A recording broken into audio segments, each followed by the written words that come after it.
ವೀಕ್ಷಕರೇ, ನಮ್ಮ ದೇಶದಲ್ಲಿ ಒಟ್ಟು ಸುಮಾರು 1,500ಕ್ಕೂ ಹೆಚ್ಚು ಕೋಟೆಗಳು ಇದ್ದಾವೆ.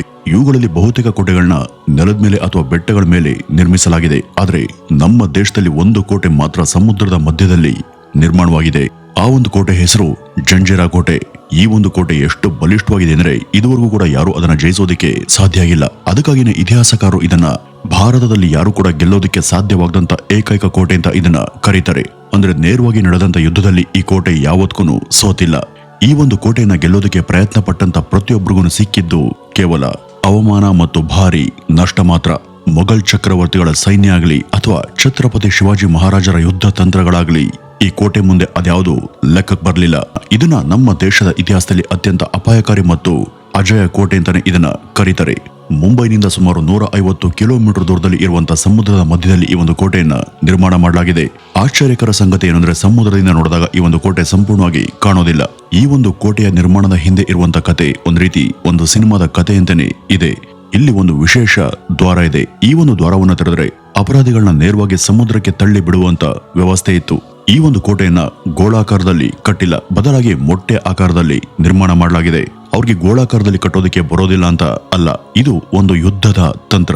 ಗೋಳಾಕಾರದ ಆಕಾರಕ್ಕಿಂತ ಮೊಟ್ಟೆ ಆಕಾರದಲ್ಲಿ ಹೆಚ್ಚಿನ ವಿಸ್ತೀರ್ಣ ಇರುತ್ತೆ. ಇದರಿಂದ ಶತ್ರುಗಳು ಪಿರಂಗಿಯಿಂದ ದಾಳಿ ಮಾಡಿದಾಗ ಆ ದಾಳಿ ಕೋಟೆಯ ನಿರ್ಮಾಣದ ಮೇಲೆ ಕಡಿಮೆ ಪರಿಣಾಮವನ್ನ ಬೀರುತ್ತೆ. ಈ ಒಂದು ಕೋಟೆಯ ಗಾತ್ರ ನೋಡಿದ್ರೆ ಸಮುದ್ರದ ನೆಲದಿಂದ ಸುಮಾರು 90 ಅಡಿ ಎತ್ತರದಲ್ಲಿದೆ. ಇದರ ಅಡಿಪಾಯ ಸಮುದ್ರದ ಒಳಗೆ 20 ಅಡಿವರೆಗೂ ಆಳದಲ್ಲಿದೆ. ಅದಕ್ಕಾಗಿನೇ ಈ ಒಂದು ಗೋಡೆಗಳನ್ನ ಒಡೆದು ಹಾಕೋದು ಬಹಳ ಕಷ್ಟ. ಇಷ್ಟೊಂದು ಆಳವಾದಂತ ಅಡಿಪಾಯ ಇರೋದ್ರಿಂದ ಸಮುದ್ರದ ಅಲೆಗಳಾಗ್ಲಿ ಅಥವಾ ಶತ್ರುಗಳ ದಾಳಿಯಾಗ್ಲಿ ಈ ಒಂದು ಕೋಟೆಗೆ ಯಾವುದೇ ಹಾನಿಯನ್ನ ಮಾಡೋದಿಲ್ಲ. ಇಲ್ಲಿನ ಗೋಡೆಗಳು ಸುಮಾರು 40 ಅಡಿ ಎತ್ತರ ಇವೆ. ಆದರೆ ಇದರ ವಿಶೇಷತೆ ಅದರ ದಪ್ಪದಲ್ಲಿ ಇದೆ. ಈ ಜಂಜಿರಾ ಗೋಡೆಗಳು ಕೆಳಭಾಗದಲ್ಲಿ ತುಂಬಾ ಅಗಲವಾಗಿವೆ. ಈ ಒಂದು ಗೋಡೆಗಳನ್ನ ಮೇಲಕ್ಕೆ ಹೋಗಿ ನೋಡ್ತಿದ್ದ ಹಾಗೇನೆ ಅವು ನಿಧಾನವಾಗಿ ಸಣ್ಣ ಆಗ್ತವೆ. ಈ ರೀತಿ ಇರೋದಕ್ಕೆ ಕಾರಣ ನೀವು ಕೋಟೆಗೆ ಹತ್ರ ಹೋಗುವಾಗ ಗೋಡೆಗಳು ಮೇಲಕ್ಕೆ ಏರ್ತಿರುವಂತೆ ಕಾಣ್ತವೆ. ಇದು ಶತ್ರುಗಳನ್ನ ಗಮನಿಸೋದಕ್ಕೆ ತುಂಬಾ ಸಹಾಯ ಮಾಡುತ್ತೆ. ಇದರಿಂದ ಇನ್ನೂ ಕೂಡ ಒಂದು ಲಾಭ ಇದೆ. ಶತ್ರುಗಳು ಪಿರಂಗಿಯಿಂದ ಗುಂಡನ್ನ ಹೊಡೆದಾಗ ಅವು ಗೋಡೆಗಳಿಗೆ ಬಲವಾಗಿ ತಾಗುವಂತ ಬದಲು ಬಹಳಷ್ಟು ಬಾರಿ ಜಾರು ಹೋಗ್ತವೆ. ಇನ್ನು ಈ ಜಂಜಿರಾ ಕೋಟೆಯಲ್ಲಿ ಒಟ್ಟು 28 ದೊಡ್ಡ ರಕ್ಷಣಾ ಗೋಪುರಗಳು ಇದ್ದಾವೆ. ಅಂದ್ರೆ ಶತ್ರುಗಳು ಒಂದು ದಿಕ್ಕಿನಿಂದ ದಾಳಿ ಮಾಡಿದ್ರೆ ಅವರ ಮೇಲೆ ಅನೇಕ ದಿಕ್ಕುಗಳಿಂದ ಒಂದೇ ಸಮಯದಲ್ಲಿ ಗುಂಡಿನ ದಾಳಿಯನ್ನ ಮಾಡಬಹುದು. ಆಸಕ್ತಿಕರ ಸಂಗತಿ ಏನಂದ್ರೆ ಸಮುದ್ರದಿಂದ ನೋಡಿದ್ರೆ ಈ ಜಂಜಿರಾ ಕೋಟೆ ಸಂಪೂರ್ಣವಾಗಿ ಕಾಣಿಸೋದಿಲ್ಲ. ದೂರದಿಂದ ಕೇವಲ ಮೇಲಿನ ಗೋಡೆ ಮಾತ್ರ ಕಾಣಿಸುತ್ತೆ. ಆ ಒಂದು ಕಾರಣಕ್ಕೆ ಶತ್ರುಗಳಿಗೆ ಕೋಟೆಯ ನಿಜವಾದ ಎತ್ತರ, ದಪ್ಪ ಮತ್ತು ಆಕಾರದ ಬಗ್ಗೆ ಅಂದಾಜು ಮಾಡೋದು ತುಂಬಾ ಕಷ್ಟ. ಯಾವುದೇ ಹಡಗು ಕೋಟೆ ಹತ್ರ ಬರ್ತಿದ್ದ ಹಾಗೇನೆ ಗೋಡೆಗಳು ಇನ್ನಷ್ಟು ಎತ್ತರವಾಗುವಂತೆ ಮತ್ತೆ ಭಯಾನಕವಾಗಿ ಇರುವಂತೆ ಕಾಣ್ತವೆ. ಕೋಟೆಯ ಪ್ರವೇಶ ದ್ವಾರಗಳು ಕೂಡ ತುಂಬಾ ಸುರಕ್ಷಿತವಾಗಿಯೇ ಇದ್ವು. ಇದರಲ್ಲಿ ಶೇರ್ ದ್ವಾರ ಎಂಬ ಒಂದು ಗುಪ್ತ ದ್ವಾರ ಇದೆ. ಇಲ್ಲಿ ಸುಮಾರು 20 ಮೀಟರ್ ಹತ್ರ ಬಂದಾಗ ಮಾತ್ರ ಇದು ಕಾಣಿಸುತ್ತೆ. ಅದಕ್ಕೂ ಮೊದಲು ಅದು ಕಾಣಿಸೋದೇ ಇಲ್ಲ. ಇನ್ನೊಂದು ದರಿಯಾ ದ್ವಾರ. ಇದು ಅರೇಬಿಯಾ ಸಮುದ್ರದ ಆಳದಲ್ಲಿ ನೀರಿನ ಕಡೆ ತೆರೆದುಕೊಳ್ಳುತ್ತೆ. ತುರ್ತು ಸಂದರ್ಭಗಳಲ್ಲಿ ಗುಪ್ತವಾಗಿ ಒಳಗೆ ಬರೋದಕ್ಕೆ ಅಥವಾ ಹೊರಗಡೆ ಹೋಗೋದಕ್ಕೆ ಇದನ್ನ ಬಳಸ್ತಾ ಇದ್ರು. ಸುಮಾರು 22 ಎಕರೆ ಪ್ರದೇಶದಲ್ಲಿ ಹರಡಿಕೊಂಡಿರುವಂತಹ ಈ ಒಂದು ಕೋಟೆಯನ್ನ ನಿರ್ಮಾಣ ಮಾಡೋದಕ್ಕೆ ಸುಮಾರು 22 ವರ್ಷಗಳು ಬೇಕಾಯಿತು. ಇಲ್ಲಿನ ರಕ್ಷಣಾ ಗೋಪುರಗಳ ಮೇಲೆ ಆ ಒಂದು ಕಾಲದಲ್ಲಿ ಅತ್ಯುತ್ತಮವಾದಂತಹ ಪಿರಂಗಿಗಳನ್ನ ಅಳವಡಿಸಿದ್ರು. ಈ ಪಿರಂಗಿಗಳನ್ನ ಸ್ವೀಡನ್, ಸ್ಪೇನ್, ಫ್ರಾನ್ಸ್ ಮತ್ತು ಹಾಲೆಂಡ್ ದೇಶಗಳಿಂದ ತರಿಸಲಾಗಿತ್ತು. ಆದ್ರಿಂದ ಜಂಜಿರಾ ಕೇವಲ ಒಂದು ಕೋಟೆ ಮಾತ್ರ ಅಲ್ಲ, ಸಮುದ್ರದ ಮಧ್ಯದಲ್ಲಿ ನಿಂತಿರುವಂತಹ ಒಂದು ಯುದ್ಧ ನೌಕೆಯಂತೆ ಕಾಣಿಸ್ತಿತ್ತು. ಈ ಮುರುದು ಜಂಜಿರಾ ಕೋಟೆ ರಕ್ಷಣೆಗೆ ಒಂದು ಕಾಲದಲ್ಲಿ ಸುಮಾರು 514 ಪಿರಂಗಿಗಳು ಇದ್ವು ಅಂತ ಹೇಳಲಾಗುತ್ತೆ. ಇದು ನಿಜವಾಗಿಯೂ ಆಶ್ಚರ್ಯಕರ ಸಂಗತಿ. ಯಾಕೆಂದ್ರೆ ಆ ಒಂದು ಕಾಲದಲ್ಲಿ ಇಷ್ಟು ದೊಡ್ಡ ಸಂಖ್ಯೆಯ ಪಿರಂಗಿಗಳು ಸಾಮಾನ್ಯವಾಗಿ ದೊಡ್ಡ ದೊಡ್ಡ ಸಾಮ್ರಾಜ್ಯಗಳ ರಾಜಧಾನಿಗಳಲ್ಲಿ ಮಾತ್ರ ಇರ್ತಾ ಇದ್ವು. ಇನ್ನು ಇಲ್ಲಿ ಇರುವಂತಹ ಪಿರಂಗಿಗಳಲ್ಲಿ ಈ ಕರಾಲ್ಬಾಂಗ್ ಅನ್ನುವಂತ ಒಂದು ಪಿರಂಗಿ ತುಂಬಾನೇ ಪ್ರಸಿದ್ಧಿಯನ್ನ ಪಡೆದಿತ್ತು. ಇದನ್ನ ಆ ಕಾಲದಲ್ಲಿ ಅತ್ಯಂತ ಅಪಾಯಕಾರಿ ಸಮುದ್ರದ ಪಿರಂಗಿ ಅಂತಾನೂ ಪರಿಗಣಿಸಲಾಗ್ತಿತ್ತು.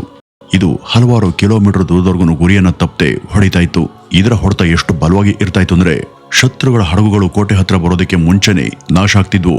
ಈ ಪಿರಂಗಿಗಳನ್ನ ಎಲ್ಲ ದಿಕ್ಕುಗಳಲ್ಲೂ ಕೂಡ ಗುಂಡನ್ನ ಹಾರಿಸಬಹುದಂತೆ ಅಳವಡಿಸಿದ್ರು. ಅಂದ್ರೆ ಜಂಜಿರಾದ ಸುತ್ತಮುತ್ತಲಿನ ಸಮುದ್ರದಲ್ಲಿ ಯಾವ ದಿಕ್ಕಲ್ಲಿ ಶತ್ರುಗಳು ಬಂದರೂ ಕೂಡ ಅವ್ರಿಗೆ ಅಪಾಯ ಅನ್ನೋದು ಕಟ್ಟಿಟ್ಟ ಬುದ್ಧಿಯಾಗಿರ್ತಾ ಇತ್ತು. ಆದ್ರೆ ಈ ಜಂಜಿರಾ ಕೋಟೆ ಕೇವಲ ಆಯುಧಗಳ ಬಲದಿಂದ ಮಾತ್ರ ಉಳಿದಿಲ್ಲ. ಯಾರೇ ಈ ಒಂದು ಕೋಟೆನ ಸುತ್ತುವರೆದ್ರೂ ಕೂಡ ಬಹಳ ಕಾಲದವರೆಗೂ ತಡೆದುಕೊಳ್ಳುವಂತೆ ಇದನ್ನ ಸಿದ್ಧಪಡಿಸಿದ್ರು. ಇದು ಸಮುದ್ರದ ಮಧ್ಯದಲ್ಲಿರೋದ್ರಿಂದ ತಿಂಗಳುಗಟ್ಟಲೆ ಹೊರ ಜಗತ್ತಿನ ಸಂಪರ್ಕ ಇಲ್ಲದೆ ಬದುಕೋದಕ್ಕೆ ಬೇಕಾದಂತ ಎಲ್ಲ ವ್ಯವಸ್ಥೆ ಕೂಡ ಅಲ್ಲಿ ಇದ್ದು. ಕೋಟೆ ಒಳಗೆ ಮಳೆ ನೀರನ್ನ ಸಂಗ್ರಹ ಮಾಡೋದಕ್ಕೆ ಅನೇಕ ಕೊಳಗಳಿವೆ. ಅದಲ್ಲದೆ ಕೋಟೆ ಒಳಗೆ ಒಳ್ಳೆಯ ತಾಜಾ ನೀರಿನ ಬಾವಿ ಕೂಡ ಇದೆ. ಈ ಒಂದು ಬಾವಿ ಇವತ್ತಿಗೂ ಅಲ್ಲಿ ಇದೆ. ಇಲ್ಲಿ ಅಕ್ಕಿ, ಜೋಳ, ಸಜ್ಜೆ ಮತ್ತು ಒಣ ಆಹಾರ ಪದಾರ್ಥಗಳನ್ನ ತಿಂಗಳುಗಟ್ಟಲೆ ಸಂಗ್ರಹಿಸಿಕೊಂಡು ಇಟ್ಕೊಳ್ತಾ ಇದ್ರು. ಇನ್ನು ಕೋಟೆಯ ಮಧ್ಯದಲ್ಲಿ ಸಿದ್ದಿ ನವಾಬ್ ಅವರಿಗೆ ಸೇರಿದಂತ ಒಂದು ದೊಡ್ಡ ಭವನ ಇತ್ತು. ಇದು ಕೇವಲ ವಾಸಕ್ಕೆ ಮಾತ್ರ ಅಲ್ಲ, ಆಡಳಿತ ಮತ್ತು ಸೈನ್ಯ ನಿರ್ಧಾರಗಳ ಕೇಂದ್ರ ಆಗಿತ್ತು. ಇಲ್ಲಿಂದಲೇ ಕೋಟೆಯ ರಕ್ಷಣಾ ವ್ಯವಸ್ಥೆ ಮತ್ತು ಸಮುದ್ರದಲ್ಲಿನ ಚಲನಗಳನ್ನ ಗಮನಿಸ್ತಾ ಇದ್ರು. ಈ ಒಂದು ಕೋಟೆಯನ್ನು ವಶಪಡಿಸಿಕೊಳ್ಳೋದಕ್ಕೆ ಸಾಧ್ಯವಾಗದಂತೆ ಬಹುತೇಕ ಇದು ನಿರ್ಮಾಣವಾಗಿದೆ. ನೀವೇನಾದ್ರೂ ಅಲ್ಲಿಗೆ ಹೋಗಿ ನೋಡಿದ್ರೆ ಕೋಟೆ ಸುತ್ತ ಹಲವು ಕಡೆ ನೀರಿನ ಮಟ್ಟ ಕಡಿಮೆ ಇದ್ದು ಕೆಳಗೆ ಕೆಸರು ಮತ್ತು ಕಲ್ಲುಗಳು ಕಾಣಿಸ್ತವೆ. ಆ ಒಂದು ಕಾರಣದಿಂದ ಯಾವುದೇ ಹಡಗು ಕೋಟೆಗೆ ತುಂಬಾ ಹತ್ರ ಬರೋದಿಲ್ಲ. ಭಾರವಾದಂತಹ ಹಡಗುಗಳು ಹತ್ರ ಬರೋದಕ್ಕೆ ಪ್ರಯತ್ನ ಪಟ್ರೆ ಸಮುದ್ರದಲ್ಲಿ ಕೆಸರಲ್ಲಿ ಅವು ಸಿಕ್ಕಾಕೊಳ್ತವೆ. ಆಗ ಈ ಕೋಟೆಯಲ್ಲಿ ಇರುವಂತಹ ದೊಡ್ಡ ದೊಡ್ಡ ಪಿರಂಗಿಗಳು ಅವುಗಳನ್ನ ಆರಾಮಾಗೇನೆ ಉಡಾಯಿಸ್ತವೆ. ಇನ್ನು ಈ ಒಂದು ಕೋಟೆಯನ್ನ ಯಾರು ಕಟ್ಟಿದ್ರು ಎಂಬ ಪ್ರಶ್ನೆ ಬರಬಹುದು. ವಾಸ್ತವವಾಗಿ ಈಗ ಇರುವಂತಹ ಜಂಜೀರ ಕೋಟೆ ಜಾಗದಲ್ಲಿ ಮಾನವನ ವಾಸಸ್ಥಾನ ಬಹಳ ಪುರಾತನವಾಗಿದೆ. ಅಂದ್ರೆ 8ನೇ ಶತಮಾನದಲ್ಲಿ ಇಲ್ಲಿ ಸಿದ್ದಿ ಜನರು ವಾಸ ಮಾಡ್ತಾ ಇದ್ರು ಅಂತ ನಂಬಲಾಗಿದೆ. ಇದನ್ನ ಕೇಳೋದಕ್ಕೆ ನಿಮ್ಗೆ ಆಶ್ಚರ್ಯ ಆಗ್ಬಹುದು. ಆದ್ರೆ ಸಿದ್ದಿ ಜನರು ಮೂಲತಃ ಭಾರತೀಯರಲ್ಲ.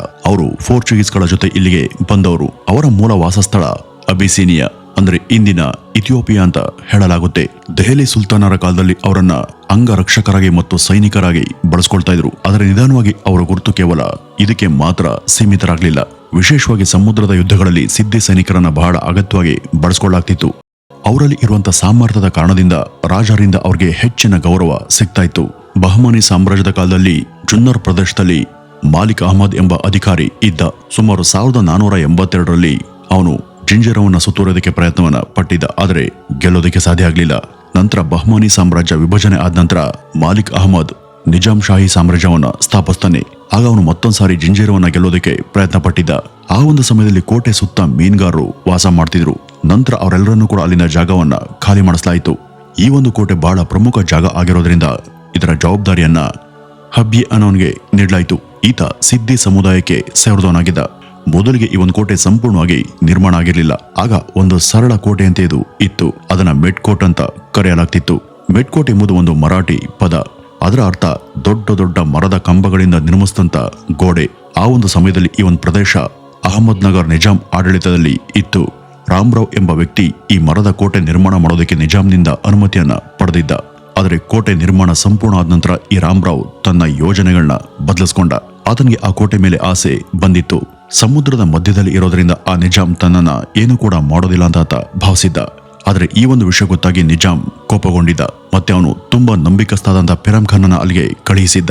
ಆದರೆ ತಿಂಗಳು ಕಾಲ ಯುದ್ಧವನ್ನ ಮಾಡಿದ್ರೂ ಕೂಡ ಪಿರಾಮ್ ಖಾನ್ ಆ ಒಂದು ಕೋಟೆಯನ್ನು ಗೆಲ್ಲೋದಿಕ್ಕೆ ಸಾಧ್ಯ ಆಗ್ಲಿಲ್ಲ. ಕೊನೆಗೆ ಯುದ್ಧದಿಂದ ಅಲ್ಲ, ಕುತಂತ್ರದಿಂದ ಗೆಲ್ಲೋದಿಕ್ಕೆ ಆತ ತೀರ್ಮಾನಿಸಿದ್ದ. ಅವನು ಒಬ್ಬ ಮದ್ಯ ವ್ಯಾಪಾರಿಯ ವೇಷದಲ್ಲಿ ಕೋಟೆಗೆ ಒಳನುಗ್ಗಿ ಆ ಒಂದು ಕೋಟೆಯನ್ನ ವಶಪಡಿಸಿಕೊಂಡಿದ್ದ. ನಂತರ ಈ ಪಿರಾಮ್ ಖಾನ್ ಸುಮಾರು ಇಲ್ಲಿ 12 ವರ್ಷಗಳು ಆಡಳಿತವನ್ನ ಮಾಡಿದ್ದ. 1538ರಲ್ಲಿ ಆತ ತೀರ್ ಹೋಗ್ತಾನೆ. ನಂತರ ನಿಜಾಂ ಶಾ ಈ ಒಂದು ಕೋಟೆ ಜವಾಬ್ದಾರಿಯನ್ನ ತನ್ನ ಮಂತ್ರಿ ಶಾ ತಾಹಿರ್ಗೆ ಕೊಟ್ಟಿದ್ದ. ಅವನು ಮರದ ಕೋಟೆ ಬದಲು ಗಟ್ಟಿಯಾದಂತ ಕಲ್ಲಿನ ಕೋಟೆ ನಿರ್ಮಾಣ ಮಾಡೋದಕ್ಕೆ ಶುರು ಮಾಡ್ತಾನೆ. ಆಮೇಲೆನೆ ಈ ಮರೂದ್ ಜಂಜೀರ್ ಕೋಟೆಯಾಗಿ ರೂಪಾಂತರಗೊಳ್ತು. ಈ ರೀತಿ ಬೇರೆ ಬೇರೆ ರಾಜರು ಈ ಒಂದು ಕೋಟೆನ ತಮ್ಮ ಇಷ್ಟಕ್ಕೆ ತಕ್ಕಂತೆ ಬದಲಿಸಿಕೊಂಡಿದ್ರು. ಆದರೆ ಈ ಒಂದು ಕೋಟೆಗೆ ನಿಜವಾದ ರೂಪವನ್ನು ಕೊಟ್ಟವರು ಮಾಲಿಕ್ ಅಂಬರ್. ಈತನು ಕೂಡ ಇಥಿಯೋಪಿಯಾದಿಂದ ಬಂದಂತ ಸಿದ್ದಿ ಸೈನಿಕ. ತನ್ನ ಬುದ್ಧಿವಂತಿಕೆ ಮತ್ತು ಯುದ್ಧ ಕೌಶಲ್ಯದ ಮೂಲಕ ಅಲ್ಪ ಸಮಯದಲ್ಲೇ ಈ ನಿಜಾಂ ಶಾಹಿ ಸಾಮ್ರಾಜ್ಯದ ಅತ್ಯಂತ ಬಲವಾದಂತ ಸೇನಾಧಿಪತಿಯಾಗಿ ಆತ ಆಯ್ಕೆಯಾಗಿದ್ದ. ನಂತರ ಈ ಒಂದು ಕೋಟೆಯನ್ನ ನೌಕಾಪಡೆಯ ರಾಜಧಾನಿಯನ್ನಾಗಿ ಮಾಡಿದ್ರು.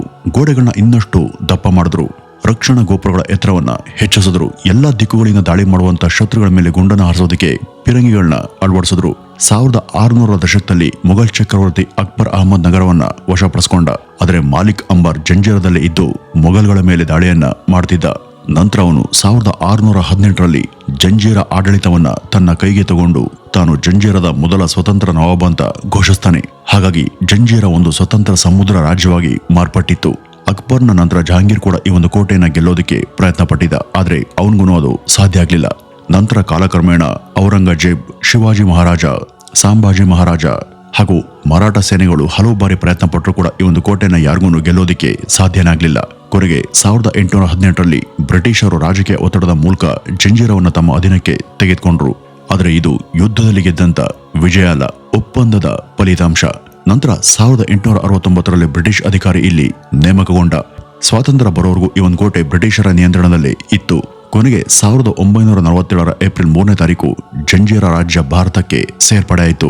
ಶತಮಾನಗಳ ಕಾಲ ಯಾರೂ ಕೂಡ ಗೆಲ್ಲೋದಕ್ಕೆ ಸಾಧ್ಯವಾಗದಂತ ಈ ಒಂದು ಸಮುದ್ರ ಕೋಟೆ ಕೊನೆಗೂ ಸ್ವತಂತ್ರ ಭಾರತದ ಒಂದು ಭಾಗ ಆಯಿತು.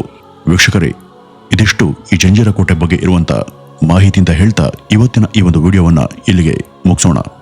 ನಮಸ್ಕಾರ.